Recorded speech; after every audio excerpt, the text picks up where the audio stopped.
saya serahkan kepada presidium. Terima kasih untuk semuanya.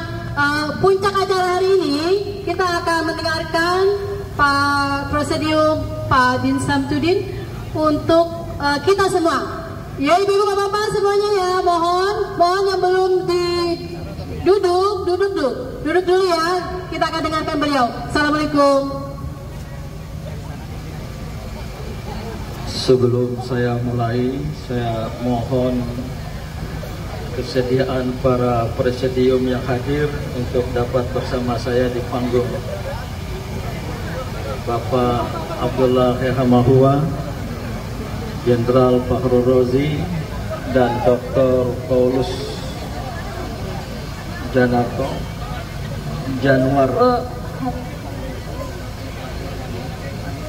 Presidium.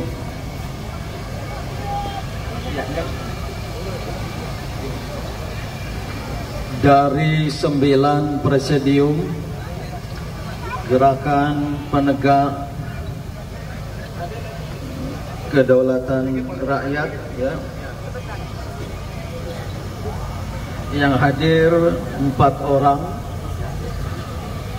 yang tidak hadir Profesor Dr. Didin Damanhuri, kita izinkan untuk non aktif karena beliau akan menjadi saksi di persidangan Mahkamah Konstitusi, dan secara hukum dan etika tidak boleh ikut dalam aksi-aksi massa. Kemudian Profesor Dr. Rahmat Wahab, tokoh NU, berdomisili di Yogyakarta, juga kali ini mohon izin. Beliau memilih untuk ikut serta pada aksi yang serupa pada jam yang sama di Yogyakarta. Kemudian yang lain Dr. Sabriati Aziz, beliau ada keperluan keluarga yang sangat mendesak. Dan juga Profesor Dr. Hafid Abbas, tokoh akademisi, mantan Ketua Komnas HAM, juga pernah hadir. Yang sempat hadir di sebelah kiri saya Dr. Abdullah Hehamahua, ini tokoh yang pernah memimpin Himpunan Mahasiswa Islam dan juga sebagai Ketua KPK serta Ketua Kehormatan, Ketua Penasehat KPK. Kemudian Jenderal TNI Purnawirawan Fakhrul Razi, mantan Kasum Abri dan juga Wakil Panglima Abri pada tahun 1998. Kemudian presiden yang hadir Dr. Gigi Paulus Januar, beliau seorang tokoh Katolik. Nah, saudara-saudara, kita akan mulai dengan pembacaan surat terbuka Presidium GPKR kepada Mahkamah Konstitusi yang akan dibacakan secara bergilir oleh kami presidium yang berhadir, dimulai dari Jenderal Fakhrul Razi. Bismillahirrahmanirrahim. Gerakan Penegak Kedaulatan Rakyat. Surat terbuka kepada Yang Mulia Ketua dan para anggota Mahkamah Konstitusi di Jakarta. Assalamualaikum warahmatullahi wabarakatuh. Salam sejahtera untuk kita semua. Kami permaklumkan bahwa Gerakan Penegak Kedaulatan Rakyat adalah gerakan rakyat Indonesia, lintas agama, lintas suku, lintas profesi, dan lintas generasi yang prihatin terhadap kedaulatan rakyat yang rusak atau dirusakkan oleh rejim Presiden Joko Widodo.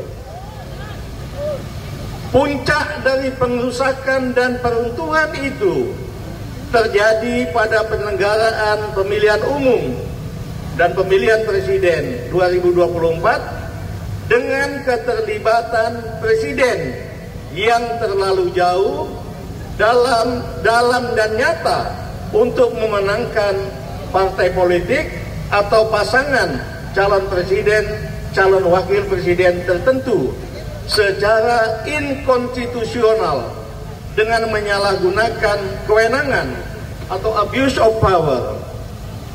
Keputusan Mahkamah Konstitusi yang mengubah batas usia calon wakil presiden dengan membentuk norma yang baru dan memungkinkan Saudara Gibran Rakabuming merupakan salah satu pangkal dari kericuhan politik nasional.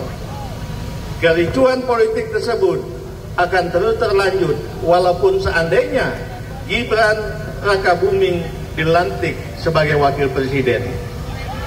Demokrasi Indonesia terjatuh ke titik nadir terendah dan perpecahan bangsa tak terelakkan.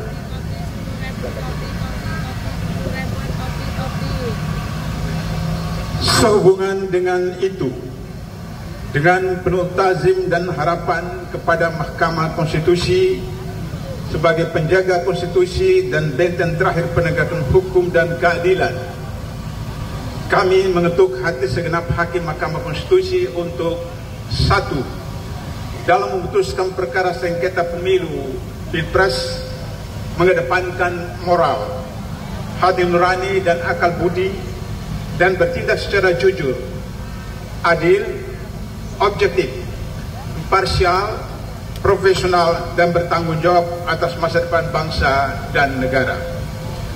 Dua, demi keadilan hukum, demokrasi, dan persatuan serta kesatuan bangsa, agar membuka peluang bagi Pilpres ulang tanpa Gibran Rakabuming.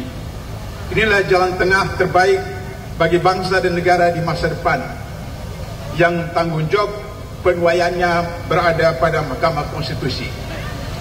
Tiga, sebagai bentuk saling mewasiati dalam kebenaran dan kesabaran, agar para hakim Mahkamah Konstitusi menyadari adanya hakim tertinggi, Ahkamul Hakimiyah, Ahkamul Hakimin, yang senantiasa mengawasi perbuatan hambanya dan akan minta pertanggungjawab ukhrawi nanti.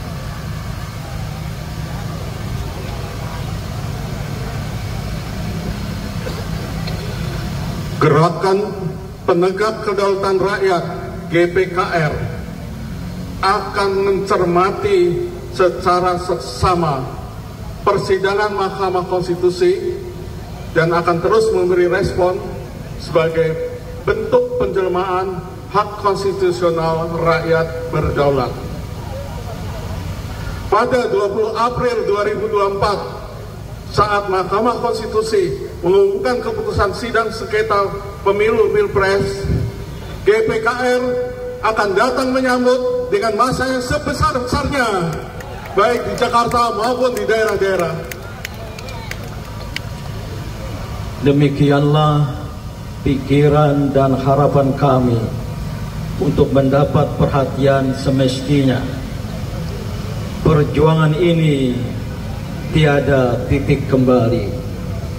Atas perhatiannya kami ucapkan terima kasih. Jakarta, 28 Maret 2024, ditandatangani oleh 8 dari 9 presidium GPKR, kecuali Profesor Didin S. Damanhuri yang nonaktif karena akan menjadi saksi di sidang Mahkamah Konstitusi. Saudara-saudara, demikianlah surat terbuka atas nama kita semua, dan surat ini dikirim ke Mahkamah Konstitusi. Untuk itu selanjutnya saya mohon kesediaan para presidium untuk menyampaikan orasi atau sambutan singkat terkait dengan surat terbuka ini dan juga arah perjuangan GPKR selanjutnya. Mungkin secara berurutan dari kanan. Terima kasih. Bapak, Ibu, saudara-saudari sekalian, kita yang berkumpul di sini dalam suatu keprihatinan. Karena apa? Karena kedaulatan rakyat sudah dirampok, sudah dirampas melalui pemilu yang curang. Dan kami hadir di sini menuntut keadilan, menuntut agar kedaulatan rakyat yang sudah dicuri, yang sudah dirampok pada pemilu yang curang dikembalikan. Kamilah rakyat pemegang kedaulatan tertinggi di Republik ini. Allahu Akbar. Kami menuntut keadilan kepada Mahkamah Konstitusi karena prinsip keadilan yang dalam bahasa Latin disebut tribuere sus quisque, artinya berikanlah hak kepada mereka yang berhak, dan kita rakyat berhak atas kedaulatan rakyat. Dan inilah amanah konstitusi yang dijamin dalam Undang-Undang Dasar 45. Dan kita menjadi prihatin atas pemilu yang curang yang merupakan perampasan terhadap kedaulatan rakyat.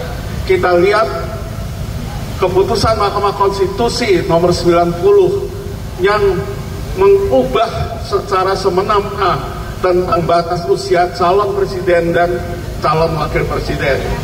Kemudian kita juga melihat kecurangan yang terjadi ketika KPU, Komisi Pemilihan Umum, menerima pencalonan padahal ada calon yang tidak memenuhi syarat tapi tetap diterima.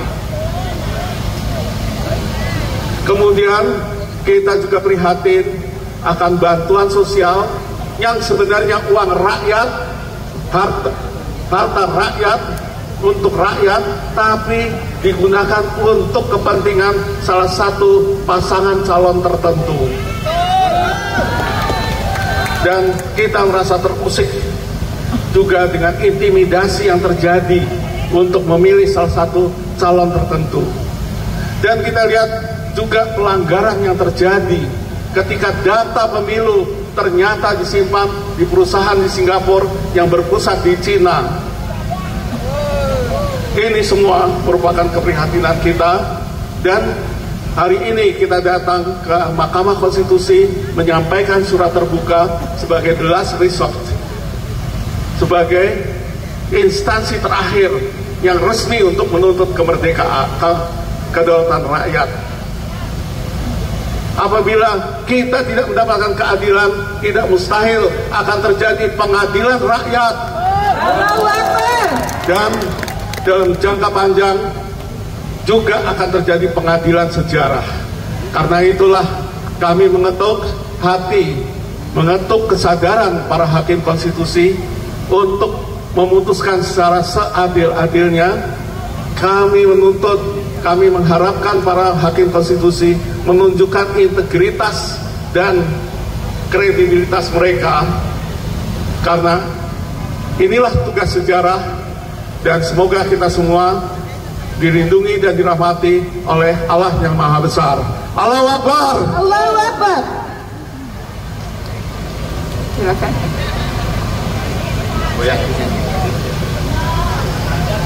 Assalamualaikum warahmatullahi wabarakatuh. Waalaikumsalam warahmatullahi wabarakatuh. Selamat siang dan salam sejahtera untuk kita semua.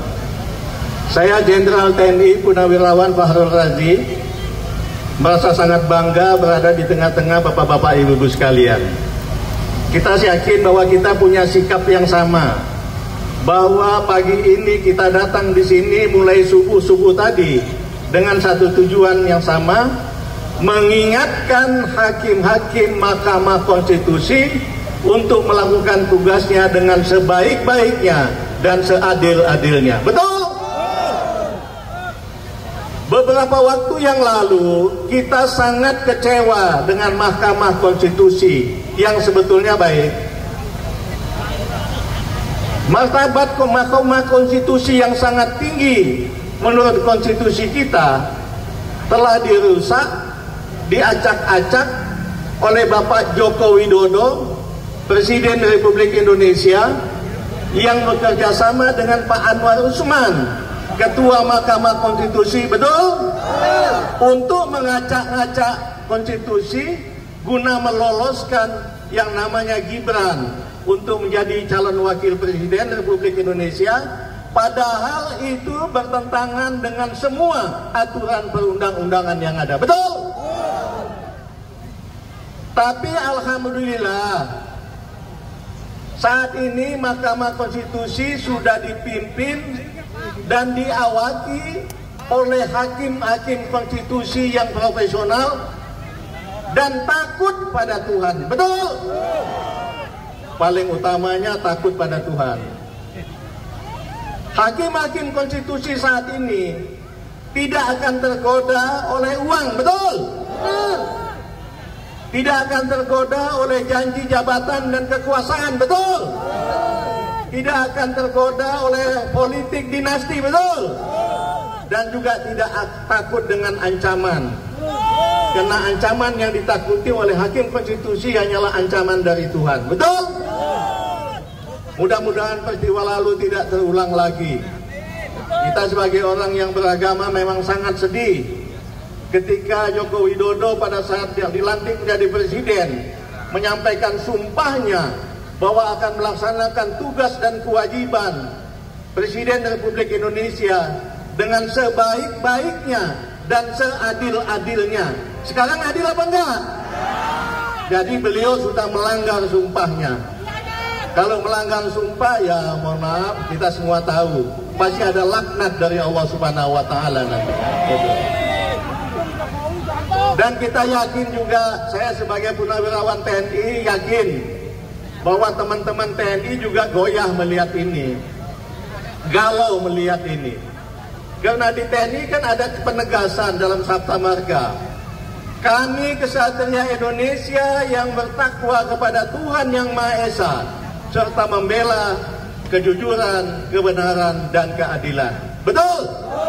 Nah, kalau dia juga punya sumpah seperti itu, melihat presidennya kok nggak jujur dan nggak adil, pasti hatinya goyah.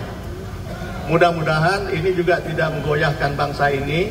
Pelan-pelan kita perbaiki bersama. Kembali kita doakan bersama, kita upayakan bersama. Mudah-mudahan hakim-hakim konstitusi yang sangat kita percaya ini mampu kembali menegakkan demokrasi di Indonesia, menegakkan hukum Indonesia untuk menjadikan negara Indonesia yang sedang tidak baik-baik saja ini menjadi kembali menjadi presiden, menjadi negara yang kita banggakan bersama. Betul? Terima kasih. Billahi taufik wal hidayah. Assalamualaikum warahmatullahi wabarakatuh. Waalaikumsalam warahmatullahi wabarakatuh. Allahu Akbar. Allahu Akbar. Terima kasih. Allahu Akbar. Allahu Akbar. Allahu Akbar. Merdeka. Merdeka. Merdeka. Merdeka. MPR 11 Romawi 98 menetapkan bahwa para presiden, wakil presiden, pejabat negara yang korupsi harus dibawa ke pengadilan. Karena itu setelah lengsernya Soeharto tetap dibawa ke pengadilan tindak pidana korupsi. Apakah Bapak Ibu sudah sekalian menginginkan Jokowi dibawa ke pengadilan korupsi? Syarat ke pengadilan. Perhatikan korupsi yang dilakukan oleh Jokowi. Pertama, ketika menjadi wali kota Solo, korupsi anggaran pendidikan. Ketika menjadi gubernur DKI, korupsi mobil bus transkota.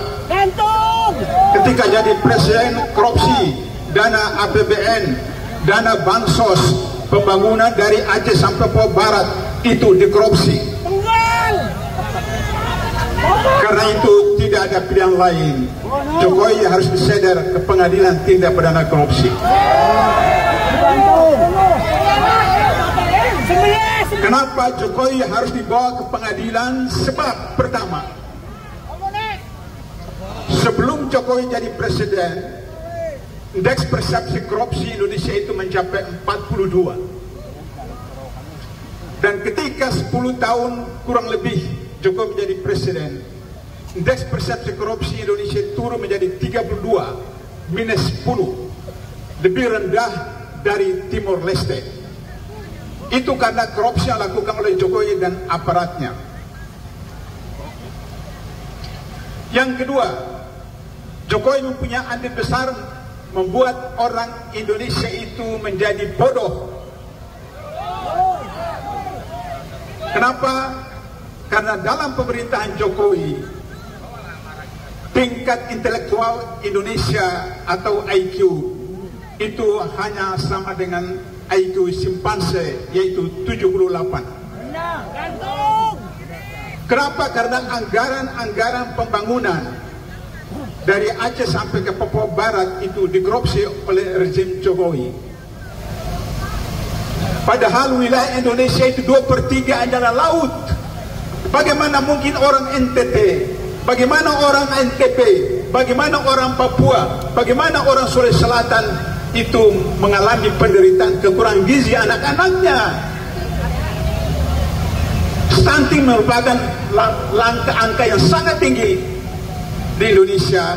Bahkan kita berada pada urutan yang terakhir di Asia Tenggara sebagai negara yang paling korupsi.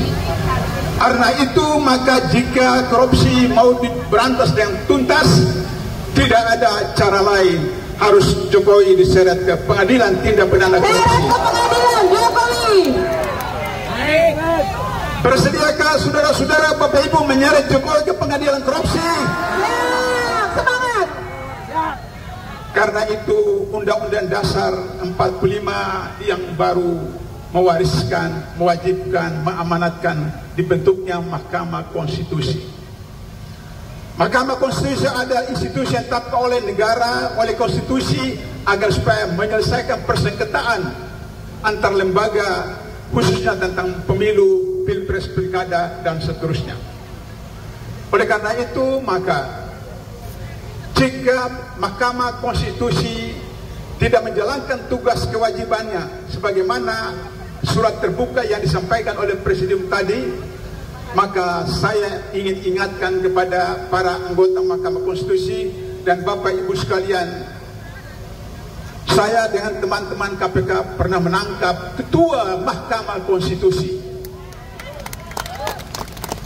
Dan kalau bapak-bapak anggota Mahkamah Konstitusi yang ada sekarang tidak memperhatikan sejarah masa silam MK, maka hal itu bisa akan berulang kembali.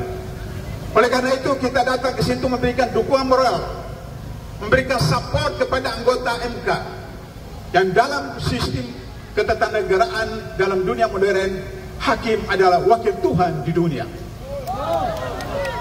Oleh karena itu maka jika hakim berlaku jujur, berlaku adil, maka tempatnya adalah di surga.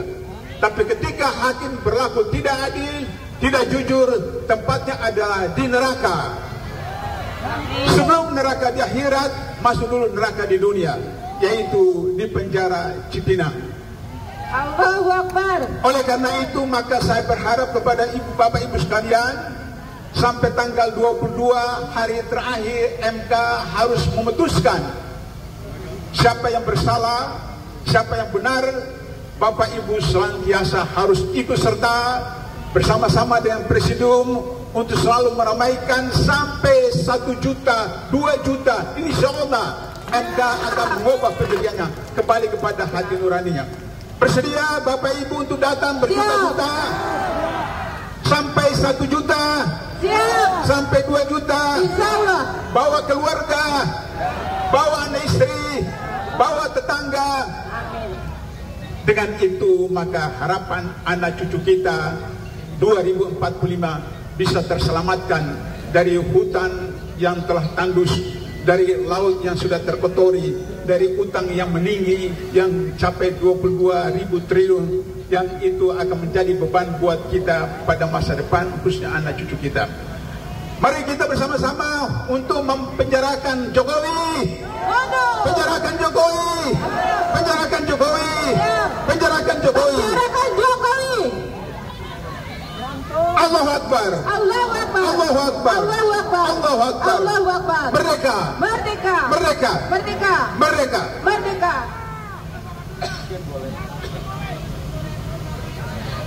Hidup Pak Abdullah. Tangkap Jokowi, seret Jokowi, adili Jokowi, penjarakan Jokowi.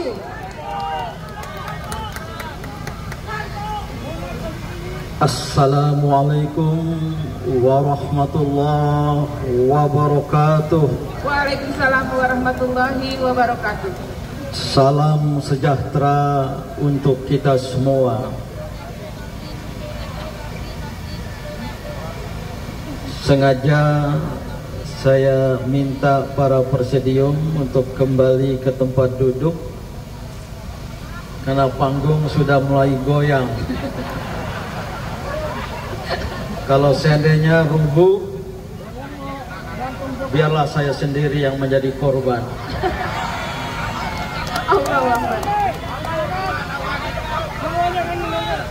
Saudara-saudara sebangsa dan setanah air, khususnya para shaimin dan shaimat, aksi Gerakan Penegak Kedaulatan Rakyat atau GPKR kali ini yang merupakan aksi kedua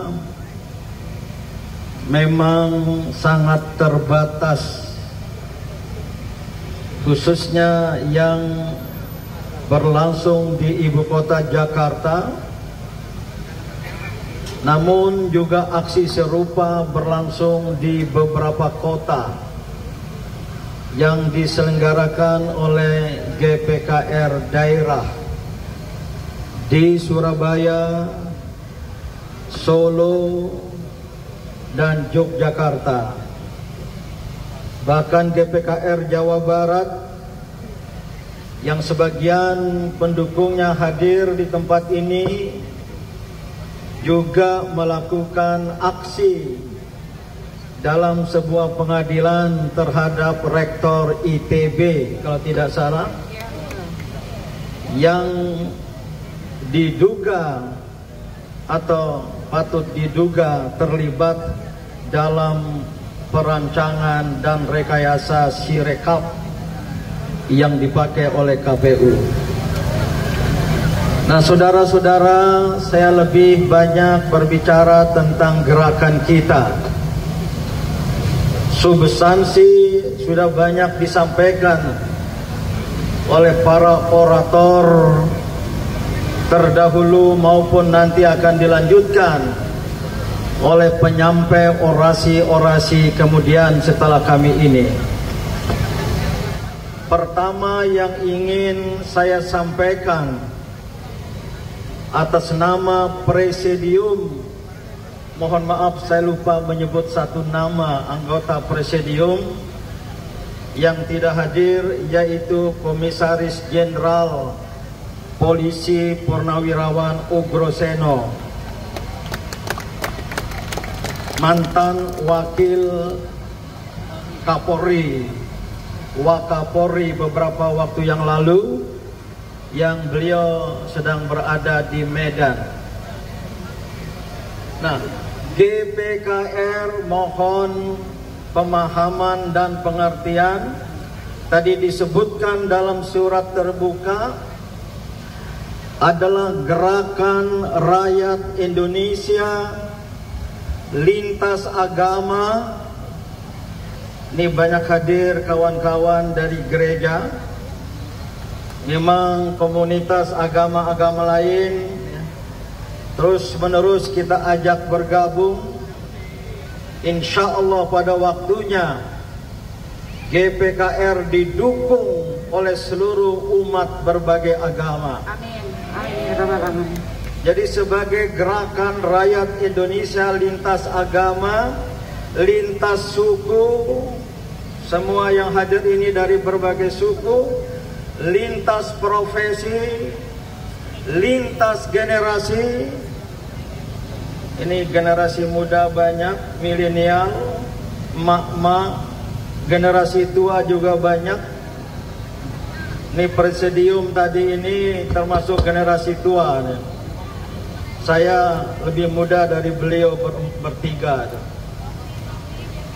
Dan lintas partai politik.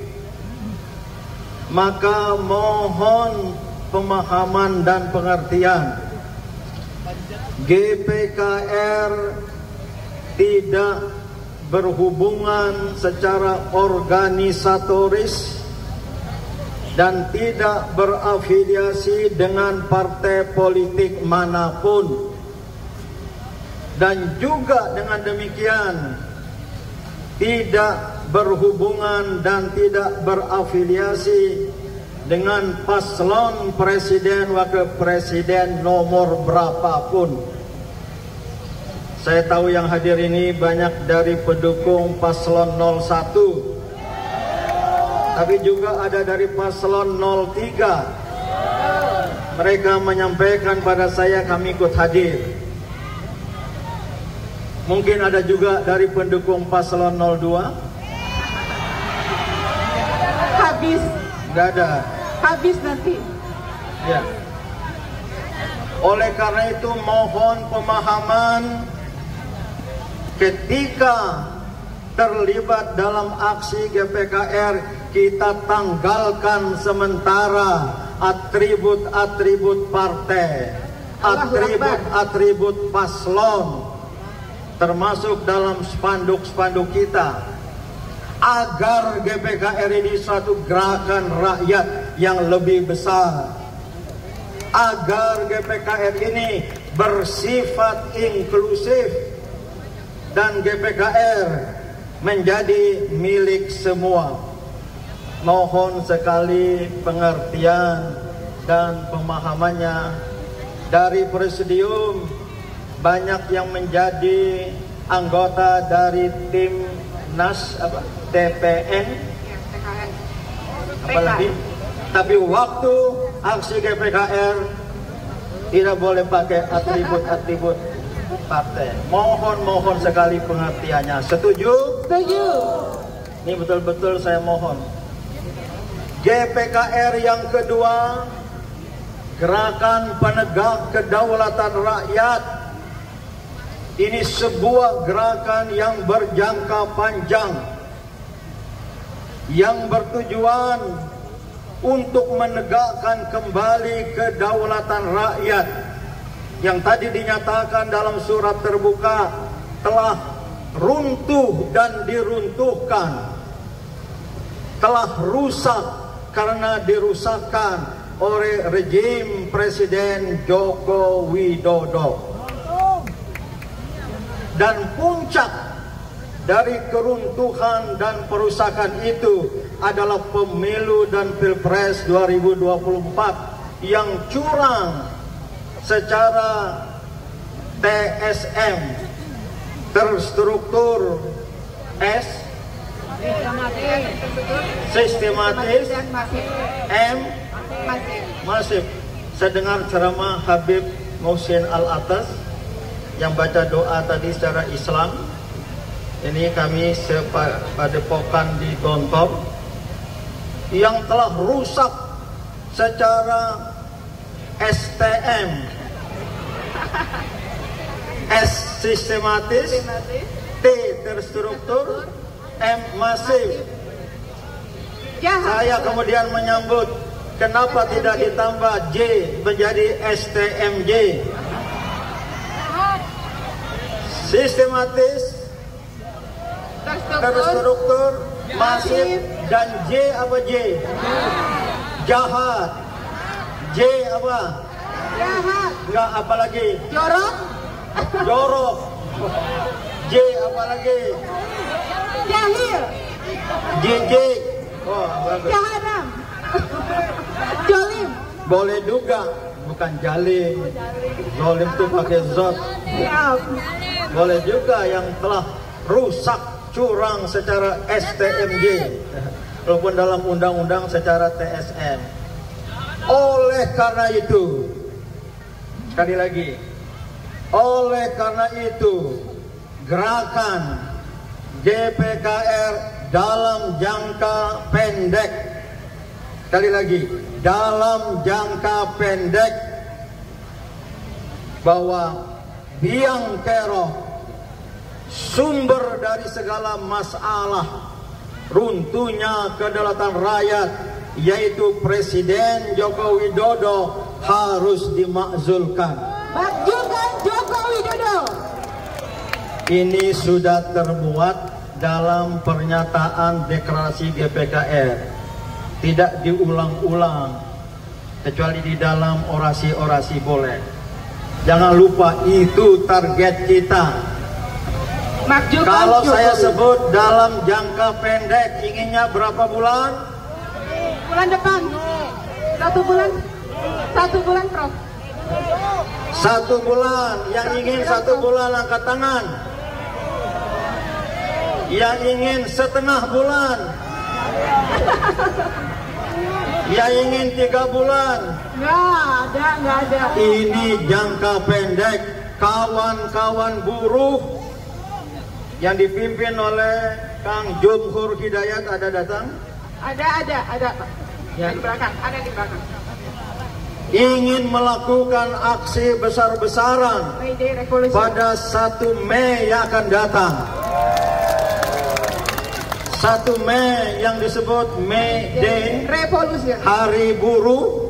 Revolution. Kawan-kawan buruh ya, dari federasi, konfederasi, mungkin semuanya akan turun, dan mereka menginginkan 1 Mei adalah hari bersejarah bagi bangsa. Allahu Akbar. Seluruh elemen GPKR yang lain diharapkan ikut serta pada tanggal 1 Mei nanti. Biarlah leading sektornya yang menyelenggarakan itu adalah apa namanya? AASB, Aliansi Aliansi Aksi Sejuta Buruh. Aliansi Sejuta Buruh, nama konfederasinya apa? Itu dalam satu AASB. Kita tunggu pengumuman dari kawan-kawan buruh pada 1 Mei 2024 ini. Adik-adik mahasiswa yang ingin gerakannya independen, tidak ikut bersama kita, kita hargai. Ingin memanfaatkan momentum 2 Mei, Hari Pendidikan Nasional, sebagai hari yang bersejarah. Silakan digabung Kelanjutan, ya. Aksi 1 Mei dan 2 Mei. atau 2 Mei. Bila perlu berlanjut 1 Mei sampai 2 Mei. Berarti Alhamdulillah. malamnya nginap. Siap. Ini perjuangan kita yang berjangka pendek. Namun GPKR tidak berhenti dengan jatuhnya rejim, dengan adanya pemerintahan baru yang konstitusional, tapi berjangka panjang untuk menegakkan kedaulatan rakyat yang telah runtuh dan diruntuhkan. Maka ini saudara-saudara, mohon dipahami, bukan gerakan instan, bukan gerakan jangka pendek. Saya pribadi menyediakan diri untuk gerakan jangka panjang. Maka jaga stamina, jaga kebersamaan. Dalam kondisi seperti sekarang ini, selalu ada penyelusup, infiltran. Tolong ngaku siapa yang menyelusup hari ini. Ngaku, ada nggak? Nah, untuk kita ajak berbuka puasa bersama nanti. Clear. Saya ketahui waktu aksi 19 Maret di depan gedung MPR ada penyelusup. Saya rasakan sendiri. Bahkan dari malam sebelumnya sekitar 99 WhatsApp masuk ke HP saya, hanya sekedar bertanya, apa kabar Pak Din, gimana begini. Tapi feeling saya ini pasti dari sebuah operasi. Saya nggak tahu dari mana. Langsung saya delete. Capek juga habis sahur hingga subuh mendelete pesan-pesan yang masuk. saya berpesan tidak perlu seperti itu. Bahkan kalau ada, ya, kita ini terus terang tidak menjaga diri, HP saya mungkin disadap, ya, didengar rapat-rapat di kediaman saya. Saya bilang tidak apa-apa, bila perlu mereka dengar, dan kita akan beri penjelasan sejelas-jelasnya kepada mereka. Untuk aksi kali ini, permintaan bersifat pemberitahuan kepada Kapolda, Irjen Polisi Pak Karyoto, ini mantan anak buah Pak Abdullah Yahamahua. Saya belum bertemu langsung beliau, tapi sering lewat WA, ya, sangat akrab. Bapak Kapolda yang baik, saya jamin aksi besok, artinya hari ini, aksi damai untuk memberi dukungan moral kepada Mahkamah Konstitusi agar bersikap jujur, adil, jujurnya nggak ditulis, objektif, imparsial, tidak berpihak, profesional, dan bertanggung jawab atas keselamatan bangsa di masa depan. Oleh karena itu, mohon pengamanan dan tidak perlu ada aksi tandingan. Yang pasti kami tidak akan meladeni, tapi jangan sampai mengganggu karena mobil komandonya teriak-teriak. Alhamdulillah ini tidak ada, ya. Tapi kalau ada juga, itu keamanan dari mana? Pejabat ada dari Tapak Suci, ya. Ada Jawara Banten, ada di dari sini. Sudah siap-siap. Kalau ada, usir keluar. Kalau mereka mau ikut bergabung, datang tanpa mobil komando yang mengganggu. Mau orasi, kita silakan, asalkan setujuan dengan aksi kita. Nah, saudara-saudara, terakhir, ya, ini mohon maaf, saya agak terganggu tenggorokan, agak gatal-gatal, ya. Ya, insya Allah sembuh. Ya, karena berjangka panjang, jaga stamina. Dan terus terang, saya terbiasa di organisasi, tunggu komando dan perintah. Jangan ada yang mau jalan sendiri. Ini sempat berkembang dan saya kira banyak yang terpengaruh karena sidang MK diundur menjadi jam 1 nanti siang, maka aksi GPKR juga ditunda jam 1. Salah, tidak benar. Ada, betul. Jangan tepuk tangan. Itu tidak baik. Langsung saya perintahkan jangan ada yang nyelonong.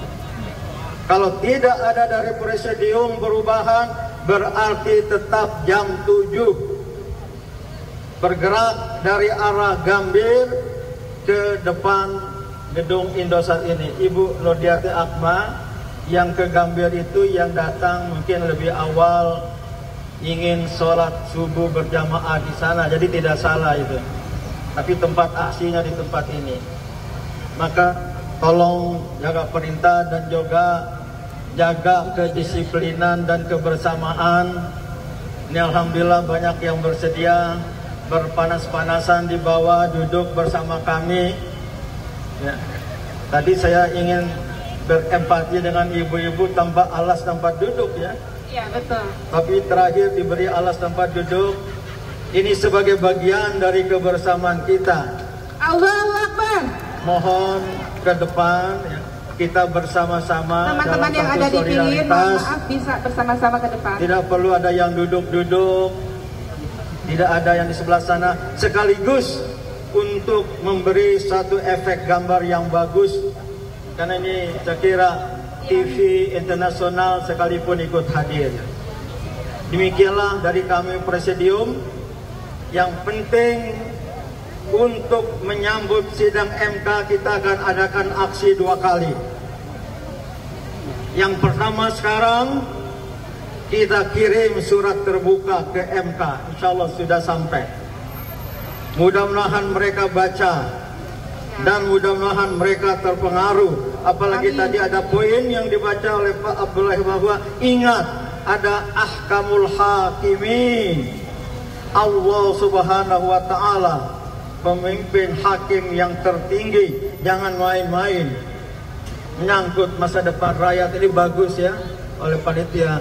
Salus populi suprema lexo, keselamatan rakyat merupakan hukum tertinggi yang di bawah ini.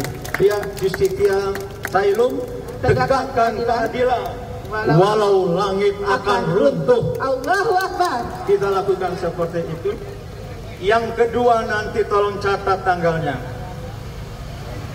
Pada waktu, hari dan tanggal Mahkamah Konstitusi akan mengumumkan keputusannya. Saya dapat informasi 20 April. 22 Prof. 22 April. 22 April, catat. Hari apa? Senin. Hari Senin. 22 April 2024. Sekitar 12 hari setelah Idul Fitri bagi umat Islam, GPKR akan mengadakan aksi sebesar-besarnya. Allahu Akbar. Dan kita dorong GPKR di daerah-daerah mengadakan aksi yang serupa. Ada informasi kepada saya, pada kita, pada kami, bernada melecehkan. Kalau sekedar 1000 orang mudah diatasi. Bahkan kalau 100.000 orang tidak susah diatasi. Tapi kalau 1 juta, 2 juta, 5 juta apalagi lebih, baru kami kewalahan. Apalagi juga dilakukan di daerah-daerah.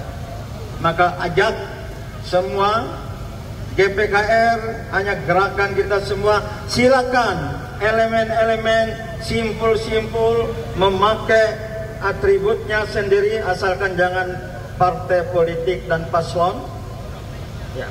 Ada dari buruh, ada dari relawan, ada mak-mak. Bukan relawan. Ada mak-mak. Ya, bukan relawan. Ada koalisi emak-emak, ada aliansi rakyat menggugat, asalkan tidak ada hubungan dengan paslon tertentu, tidak ada hubungan dengan partai tertentu, bergabung di GPKR, masing-masing tetap menjaga eksistensinya. Inilah yang ingin dan dapat saya sampaikan. Silakan kalau masih ada orasi lain. Dan ya, bagi yang sedang berpuasa, mohon maaf kepada Pak Pendeta, kawan-kawan gereja, ya. Dan untuk solawat bulan puasa, sehingga kehadiran kita di tempat ini merupakan ibadah kepada Allah Subhanahu wa Ta'ala. Wassalamualaikum warahmatullahi wabarakatuh. Waalaikumsalam warahmatullahi wabarakatuh.